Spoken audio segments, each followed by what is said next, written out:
Hello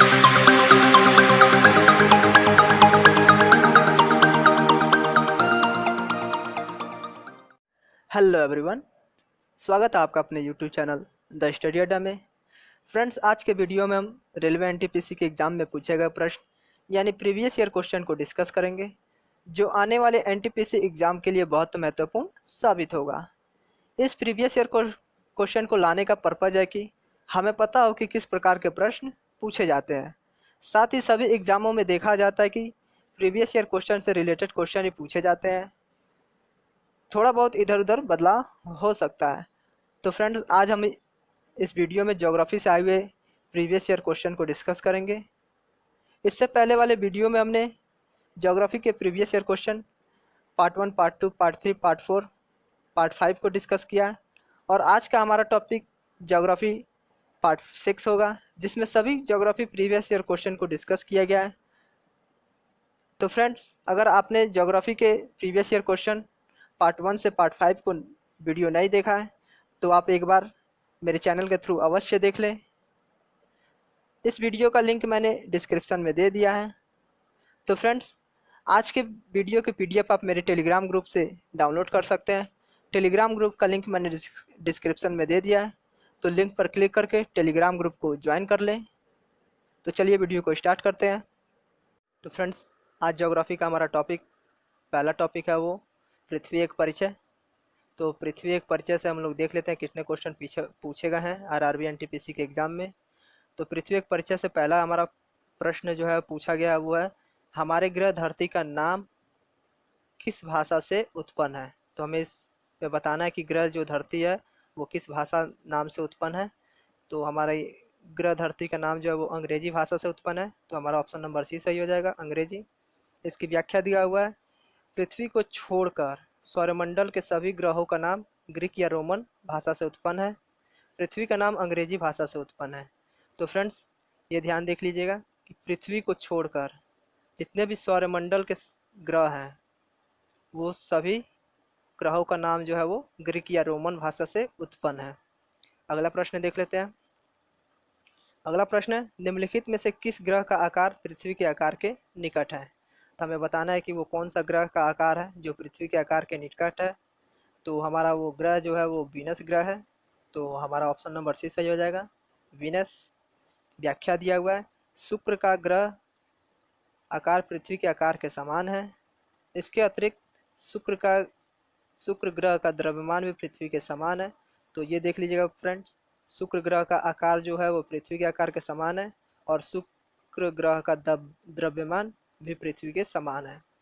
इसी कारण शुक्र ग्रह को पृथ्वी की बहन के रूप में जाना जाता है। तो पृथ्वी की बहन किसे कहा जाता है? पृथ्वी की बहन शुक्र ग्रह को कहा जाता है। अगले प्रश्न की तरफ चलते हैं।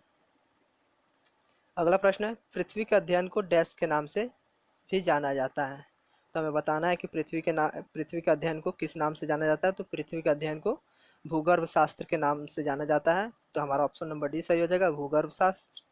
व्याख्या दिया हुआ है, पृथ्वी का अध्ययन को भूगर्भ शास्त्र कहते हैं। जीवों एवं वनस्पतियों के प्रकृति के साथ संबंध का अध्ययन पारिस्थितिकी कहा जाता है। तो मतलब ये जीवों एवं वनस्पतियों के प्रकृति के साथ संबंध का अध्ययन पारिस्थितिकी कहा जाता है। जीव जंतुओं एवं वनस्पतियों का अध्ययन जीव विज्ञान कहलाता है। अगला प्रश्न देख लेते हैं। अगला प्रश्न है, पृथ्वी की सतह से क्रमशः ऊपर जाते हुए वातावरण की परतों का क्रम है।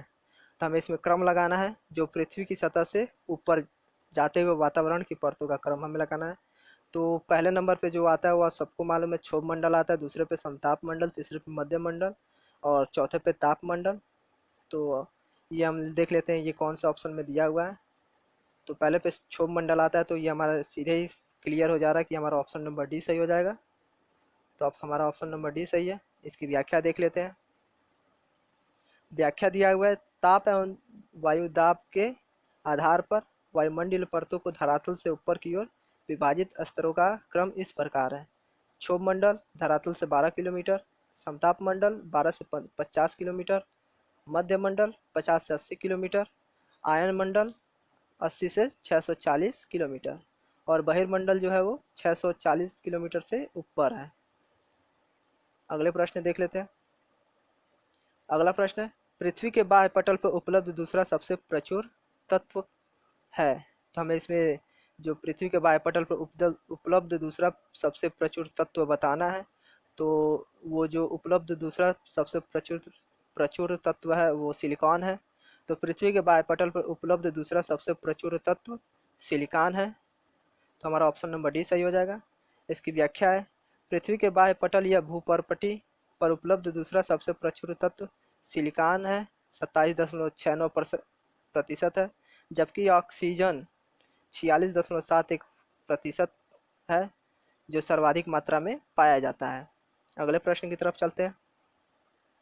तो फ्रेंड्स, हमारा अगला टॉपिक है महाद्वीप एवं द्वीप। तो इस टॉपिक से देख लेते हैं कितने क्वेश्चन पूछे गए हैं आरआरबी एनटीपीसी के एग्जाम में। तो महाद्वीप एवं द्वीप के टॉपिक से पहला क्वेश्चन है, यदि आप फिलिथेओ द्वीप में हैं तो किस देश में होंगे। तो इसमें हमें बताना है कि अगर हम फिलिथेओ द्वीप में हैं तो हम किस देश में होंगे। तो उस समय जो हमारा जो देश होगा वो मालदीव होगा। तो हमारा ऑप्शन नंबर सी सही हो जाएगा। व्याख्या देख लेते हैं, यदि आप फिलिथेओ द्वीप में हैं तो मालदीव देश में होंगे। मालदीव हिंद महासागर में स्थित द्वीप के देश है, जिसमें 1000 से अधिक मूंगा द्वीप है। अगला प्रश्न देख लेते हैं। अगला प्रश्न है, आर्कीपेलेगो क्या है। तो हमें बताना है कि आर्कीपेलेगो क्या है। तो आर्कीपेलेगो एक द्वीपों का समूह है, जो यूनानी इसे एजियन पेलेगो कहते हैं। तो हमारा उस हिसाब से ऑप्शन नंबर ए सही हो जाएगा, द्वीपों का समूह, श्रृंखला, संघ या संग्रह। तो इसकी व्याख्या दिया हुआ है, आर्कीपेलेगो द्वीपों का यह समूह, श्रृंखला, संघ या संग्रह है। इटली निवासी इसे आर्कीपेलेगो कहते हैं, जबकि यूनानी इसे एजियन पेलेगो कहते हैं। आंग्ल भाषा इसे एजियन सागर कहते हैं। अगले प्रश्न की तरफ बढ़ते हैं।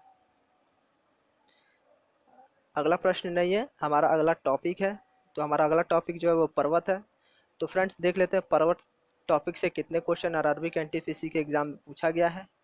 तो पर्वत से हमारा पहला क्वेश्चन है, अफ्रीका का सबसे ऊंचा पर्वत किलिमंजारो किस देश में स्थित है। तो हमें बताना है कि किलिमंजारो जो है वो किस देश में स्थित है। तो किलिमंजारो जो है वो तंजानिया देश में स्थित है। तो हमारा ऑप्शन नंबर ये सही है। तो फ्रेंड्स ये देख लीजिएगा कि किलिमंजारो किस देश में स्थित है, ये तो आपको पता चल गया, तंजानिया देश में स्थित है। और एक और चीज़ जो है वो, किलिमंजारो किस देश का सबसे ऊंचा पर्वत है। तो ये देख लीजिएगा, किलिमंजारो अफ्रीका देश का सबसे ऊंचा पर्वत है। तो हमारा ऑप्शन नंबर सी सही है क्वेश्चन के हिसाब से। व्याख्या देख लेते हैं, अफ्रीका का सबसे ऊंचा पर्वत किलिमंजारो तंजानिया के उत्तर पूर्व भाग में स्थित है। इसका पूर्व नाम कैसर विल्हेम स्पिट्स था। यह एक ज्वालामुखी पर्वत है। तो फ्रेंड्स इस किलिमंजारो का पूर्व नाम देख लीजिएगा, ये है कैसर विल्हेम स्पिट्स, और यह क्या है, ये ज्वालामुखी पर्वत है। अगले प्रश्न की तरफ बढ़ते हैं। फ्रेंड्स अगला प्रश्न है, पृथ्वी पर सबसे ऊंचा पर्वत कौन सा है। तो हमें बताना है पृथ्वी पर जो सबसे ऊंचा पर्वत कौन है। तो सबको पता है कि पृथ्वी पर सबसे ऊंचा पर्वत फिलहाल में माउंट एवरेस्ट ही है। तो हमारा ऑप्शन नंबर ए सही हो जाएगा, माउंट एवरेस्ट। तो इसकी व्याख्या है, पृथ्वी पर सबसे ऊंचा पर्वत माउंट एवरेस्ट है। इसकी ऊंचाई 8,848 मीटर है और फीट में 29,38 फीट है। यह नेपाल में स्थित है। तो इसकी जगह देख लीजिएगा, माउंट एवरेस्ट कहाँ है, नेपाल में है। माउंट एवरेस्ट गार्डविन आस्टिन या केटू यानी कराकोरम श्रेणी पर स्थित भारत का सबसे ऊंचा पर्वत है। समुद्र तल से इसकी ऊंचाई 8,611 मीटर है। अगला प्रश्न की तरफ चलते हैं। अगला प्रश्न है, माउंट एवरेस्ट की चोटी समुद्र के स्तर से लगभग 10 फुट ऊपर होती है। तो अभी हमने पीछे पढ़ा है इसको। तो हमारा जो इस हिसाब से जो माउंट एवरेस्ट की चोटी समुद्र के स्तर से लगभग 10 फुट ऊपर है। तो कितना फीट अभी हमने देखा था, 29,000 फीट जो था, वो तो हमारा ऑप्शन नंबर ए सही हो जाएगा। एक बार पीछे भी देख लेते हैं, क्वेश्चन में सेम यही है। देखिए 29,028 फीट, तो हमारा सही है 29,028 फीट। अगले प्रश्न की तरफ चलते हैं। फ्रेंड्स अगला प्रश्न है, ये भी एक अगला टॉपिक है, सागर एवं महासागर। तो सागर एवं महासागर टॉपिक से देख लेते हैं कितने प्रश्न पिछले एनटीपीसी के एग्जाम में पूछे गए हैं।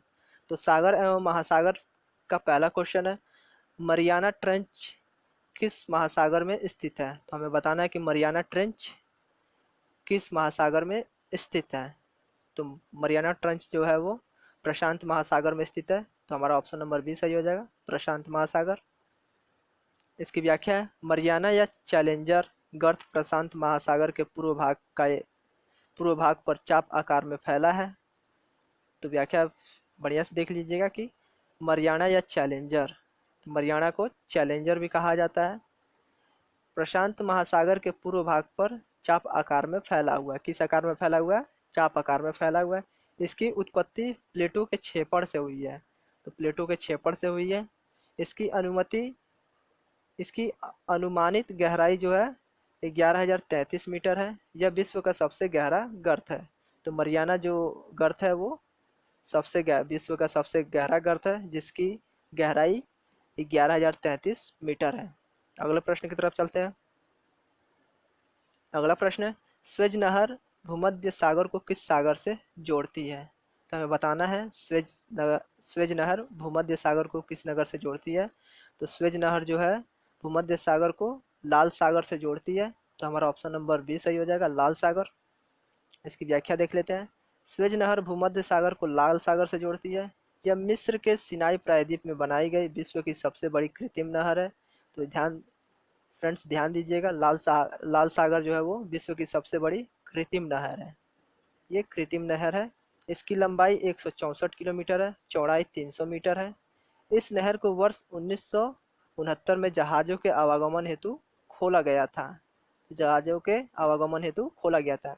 इसके दक्षिणी सिरे पर स्वेज नहर में तेवकीफ बंदरगाह और उत्तरी सिरे में पोर्ट सईद बंदरगाह स्थित है। तो इस प्रश्न को अच्छे से देख लीजिएगा कि कृत्रिम नहर जो है वो कौन है। तो लाल सागर है और यह विश्व की सबसे बड़ी कृत्रिम नहर है। अगला प्रश्न है, निम्नलिखित कथनों में से कौन सा सही नहीं है। तो हमें इस प्रश्न में पूछा गया है कि 4 ऑप्शन दिए गए हैं। इन चारों ऑप्शनों के कथनों को पढ़कर हमें ये बताना है कि इन चारों ऑप्शनों में से कौन सा सही नहीं है। तो आइए एक बार लाइन बाय लाइन से ऑप्शनों को पढ़ लेते हैं। तो हमारा ए ऑप्शन जो दिया है वो, एक खाड़ी के एक छोर पर समुद्र और दूसरे पर एक नदी होती है। तो ये सही बात है कि एक खाड़ी के एक छोर पर समुद्र और दूसरे पर एक नदी होती है। तो हमारा ये ऑप्शन नंबर ए सही हो जाएगा। बी दिया है, एक खाड़ी में नदी की तुलना में पानी खारा होता है। तो ये भी सही है, एक खाड़ी में नदी की तुलना में जो है पानी खारा होता है। ऑप्शन नंबर सी दिया है, एक खाड़ी व्यापक किस्मों की जैव विविधता का उत्पादन है। तो ये भी सही है। तो इस हिसाब से हमारा ऑप्शन नंबर डी जो है गलत हो जाएगा। तो प्रश्न के हिसाब से निम्नलिखित कथनों में से कौन सा सही नहीं है, तो उस हिसाब से हमारा ऑप्शन नंबर डी हो जाएगा। तो ये हमारा सही नहीं है। तो हम इसका ये मार देंगे, ये टिक कर देंगे। इसकी व्याख्या देख लेते हैं एक बार। एक खाड़ी या ज्वारनद के एक एक छोर पर समुद्र और दूसरे छोर पर नदी होती है, अतः कथन ए सही है। सही भी है। नदी में स्वच्छ जल होता है जबकि खाड़ी में समुद्र का जल मिश्रित होने से खाड़ी का जल नदी की तुलना में खारा होता है, अतः कथन बी भी सही है, वो भी सही है। खाड़ी में पृथ्वी पर सर्वाधिक प्रजातियों की जैव विविधता का उत्पादन होता है, ये भी सही है, अतः कथन सी सही है। खाड़ी अंशतः बंद या घिरा होता है, अतः कथन डी गलत है। खाड़ी जो है वो कभी बंद या घिरा हुआ नहीं होता है। तो हमारा ऑप्शन नंबर डी गलत है। तो हमें डी पे टिक कर देना है। आइए अगले प्रश्न की तरफ चलते हैं। अगला प्रश्न है, डैश से हिम नदी बनती है। तो हमें बताना है कि किससे हिम नदी बनती है। तो हिम नदी जो बनती है वो बर्फ़ के जमाव से बनती है। तो बर्फ़ के जमाव से बनती है, तो हमारा ऑप्शन नंबर बी सही हो जाएगा। तो बर्फ़ के जमाव से हिम नदी बनती है। इसकी व्याख्या है, हिम नदी बर्फ़ पानी चट्टान व तलछट की संग्रह है जो गुरुत्वाकर्षण के प्रभाव के कारण प्रवाहित होती है। हिम नदी के न्यूनतम आकार का मानक 0 वर्ग किलोमीटर यानी लगभग 25 एकड़ है।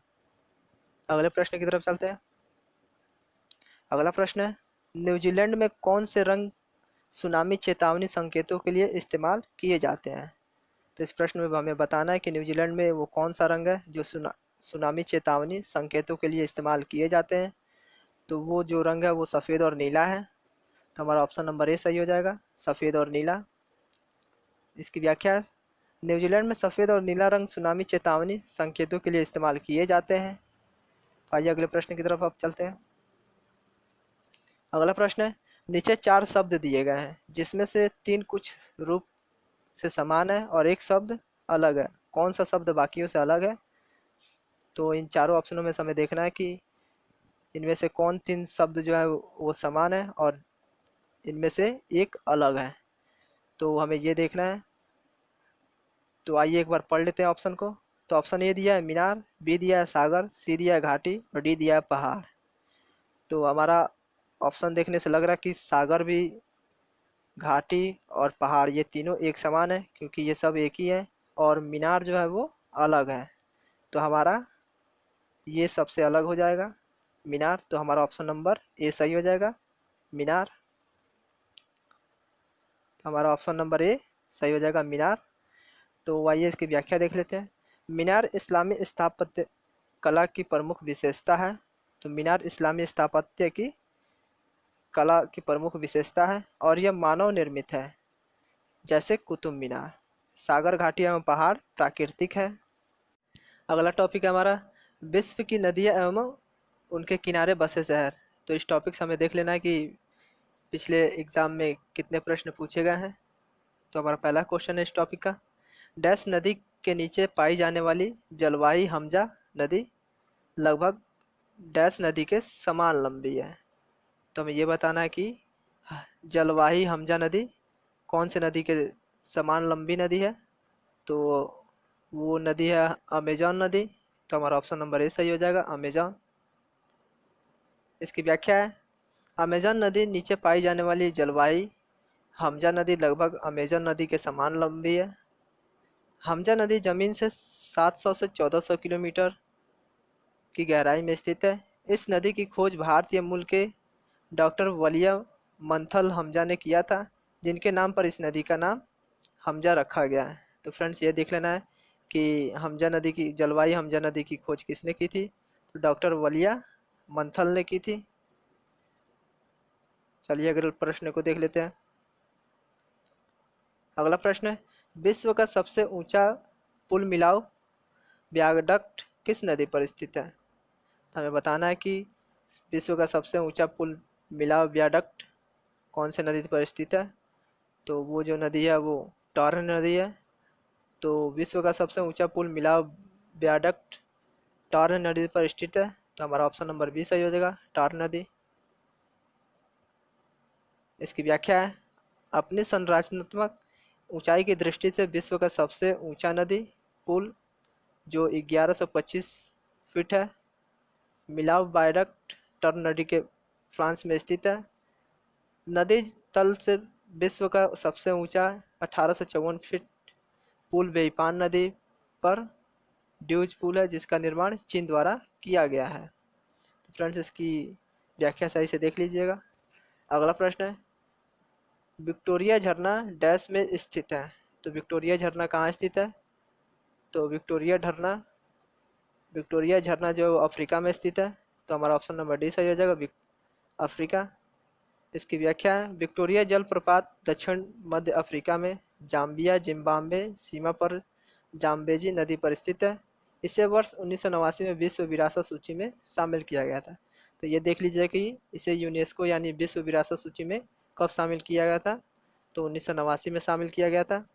और यह किस नदी पर स्थित है, जाम्बेजी नदी पर स्थित है। हमारा अगला टॉपिक है भूकंप एवं ज्वालामुखी। तो फ्रेंड्स भूकंप एवं ज्वालामुखी से देख लेते हैं कि आरआरबी एनटीपीसी के पिछले एग्जाम में कितने क्वेश्चन पूछे गए हैं। तो भूकंप एवं ज्वालामुखी का पहला क्वेश्चन है, निम्नलिखित प्राकृतिक घटनाओं में से कौन सी घटना भूकंप का कारण बनती है। तो हमें इस प्रश्न में बताना है कि वो कौन सी घटना प्राकृतिक घटना है जो घटना भूकंप का कारण बनती है। तो टिड्डियों का हमले ये भी नहीं होगा, तूफान ये भी नहीं होगा, चंद्रग्रहण ये भी नहीं होगा, ज्वालामुखी विस्फोटक ये हो सकता है, ये हमारा प्राकृतिक घटना है। तो हमारा ऑप्शन नंबर डी सही हो जाएगा। इसका व्याख्या है, भूकंप के कारणों में प्राकृतिक एवं मानव जाति घटनाओं को शामिल किया जाता है, जिनमें शामिल है भारी मात्रा में गैस प्रवास, ज्वालामुखी भूस्खलन, नाभिकीय परीक्षण आदि। तो फ्रेंड्स, भूकंप क्यों उत्पन्न होता है, भूकंप उत्पन्न होने का कारण क्या है, ये सब इस टॉपिक में हम लोग बात नहीं करेंगे, क्योंकि जो एनटीपीसी का एग्ज़ाम तय किया गया है वो 15 दिसंबर तय किया गया है, और 15 दिसंबर को देखते हुए हमारे पास समय बहुत कम है, तो इस हिसाब से हम चलेंगे। तो उस हिसाब से चलेंगे कि जिससे जल्दी हमारा कोर्स भी कंप्लीट हो जाए। तो भूकंप क्यों उत्पन्न होता है ये सब अभी हम नहीं जानेंगे, केवल प्रश्न और व्याख्या को पढ़ते हुए चलेंगे, और बस आप लोग पिछले आए हुए क्वेश्चन को रिवीजन करते रहें, अधिकतर वैसे ही उसी में से क्वेश्चन पूछे जाते हैं। अगला प्रश्न है, रिएक्टर पैमाने के बारे में निम्नलिखित में से क्या गलत है। तो फ्रेंड्स, रिएक्टर पैमाने के बारे में इसमें हमें चारों ऑप्शनों में से देखना है कि क्या गलत दिया हुआ है। तो इसमें चारों ऑप्शनों में से हमें बताना है कि इस चारों ऑप्शनों में से कौन सा गलत है। तो आइए एक एक करके पहले ऑप्शनों को पढ़ लेते हैं, और अब ऑप्शनों को पढ़ते हुए हम लोग उसका गलत जो होगा उसको सही करेंगे। तो पहला ऑप्शन है, इसे 1935 में चार्ल्स रिएक्टर और गुटेनबर्ग द्वारा विकसित किया गया था। तो ये तो सही है कि रिएक्टर पैमाने को 1935 में चार्ल्स रिएक्टर और गुटेनबर्ग द्वारा विकसित किया गया था। ऑप्शन नंबर बी है, यह एक लघुगणकीय पैमाना है। तो रिएक्टर पैमाना एक लघुगणकीय पैमाना है, ये भी सही है। ऑप्शन नंबर सी है, इसे भूकंप मापी के उपयोग द्वारा नापा जा सकता है। तो भूकंप नापी के उपयोग द्वारा रिएक्टर पैमाने को नापा जा सकता है, ये भी सही है। और ऑप्शन नंबर डी है, रिएक्टर पैमाने पर 8 से 9 की तीव्रता का अर्थ है हल्का भूकंप। तो इसमें हल्का भूकंप नहीं होगा, अगर यहाँ विनाश दिया होता तो ये भी सही हो जाता। तो हमारे ये ऑप्शन गलत है। तो प्रश्न के हिसाब से हमारा ऑप्शन नंबर डी गलत है। तो रिएक्टर पैमाने के बारे में जो गलत दिया हुआ है वो ऑप्शन नंबर डी है। जो दिया है, रिएक्टर पैमाने पर 8 से 9 की तीव्रता का अर्थ है हल्का भूकंप, जबकि हल्का भूकंप नहीं होगा, 8 से 9 तीव्रता के अर्थ वो उस समय विनाशकारी भूकंप होगा। तो आइए एक बार व्याख्या को पढ़ लेते हैं। तो व्याख्या में दिया हुआ कि रिएक्टर पैमाने का आविष्कार विख्यात भूकंप वेत्ता चार्ल्स एफ रिएक्टर ने वर्ष 1935 में किया था, जिसे वर्ष 1965 में वेनो गुटेनबर्ग संशोधित किया। यह एक लघुगणक पैमाना है जिसकी न्यूनतम एवं अधिकतम सीमा नहीं है। तो रिएक्टर पैमाने की न्यूनतम एवं अधिकतम सीमा नहीं है, इसे भूकंप मापी के उपयोग द्वारा मापा जा सकता है। अतः विकल्प ए बी सी सही है। रिएक्टर पैमाने पर 8 से 9 की तीव्रता का अर्थ है विनाशकारी भूकंप या पूर्ण विनाश, अतः विकल्प डी गलत है। तो हमारा ऑप्शन नंबर डी गलत हो गया। तो अगले प्रश्न की तरफ चलते हैं। अब अगला प्रश्न है, निम्नलिखित में से किसे पृथ्वी का सबसे बड़ा ज्वालामुखी माना जाता है। मतलब कि द्रव्यमान और क्षेत्र के संदर्भ में पृथ्वी का सबसे बड़ा ज्वालामुखी हमें बताना है। तो द्रव्यमान और क्षेत्र के संदर्भ में पृथ्वी का सबसे बड़ा ज्वालामुखी वो तमु मासिफ है। तो हमारा ऑप्शन नंबर बी सही है, तमु मासिफ। इसकी व्याख्या है, तमु मासिफ को पृथ्वी का सबसे बड़ा ज्वालामुखी माना जाता है। इस ज्वालामुखी की चोटी प्रशांत महासागर की सतह से लगभग 2 किलोमीटर नीचे है। यह ज्वालामुखी जापान के 1600 किलोमीटर पूर्व में स्थित है। इसका क्षेत्रफल लगभग न्यू मैक्सिको के बराबर है और ऊंचाई समुद्र तल से 4 किलोमीटर से अधिक। तो अगला प्रश्न टॉपिक है। तो अगला टॉपिक है हमारा विश्व के मरुस्थल। तो फ्रेंड्स, विश्व के मरुस्थल के टॉपिक से देख लेते हैं कितना प्रश्न पूछा गया है। तो विश्व के मरुस्थल का पहला क्वेश्चन है, टकला-माकन रेगिस्तान कहाँ पाया जाता है। तो इसमें पूछा गया कि टकला-माकन जो रेगिस्तान है वो कहाँ पाया जाता है। तो टकला-माकन रेगिस्तान चीन में पाया जाता है। तो हमारा ऑप्शन नंबर सी सही है, चीन। इसकी व्याख्या देख लेते हैं। टकला-माकन रेगिस्तान मध्य एशिया के जियांग र्यूबर स्वतंत्र क्षेत्र में विस्तारित है। यह दक्षिण में कुनकुन पर्वत तथा पश्चिम में पामीर पठार एवं तियानसियस पर्वत से घिरा है। तो अगले प्रश्न की तरफ चलते हैं। अगला प्रश्न है, नीचे शब्दों के 4 युग्म दिए गए हैं जिनमें से 3 तरीकों से एक समान है और एक युग्म भिन्न है। कौन सा युग्म शेष से भिन्न है। तो हमें बताना कि वो कौन सा युग्म है। तो ऑप्शन एक बार देख लेते हैं। सहारा अफ्रीका, थार भारत, कालाकारी अमेरिका, गोबी मंगोलिया। तो सहारा जो रेगिस्तान है वो अफ्रीका में है, ये सही है, ये सही है। और थार रेगिस्तान जो है वो भारत में, ये भी सही है। गोबी रेगिस्तान मंगोलिया में है, ये भी सही है। और हमारा जो है वो ऑप्शन नंबर सी गलत हो जा रहा है।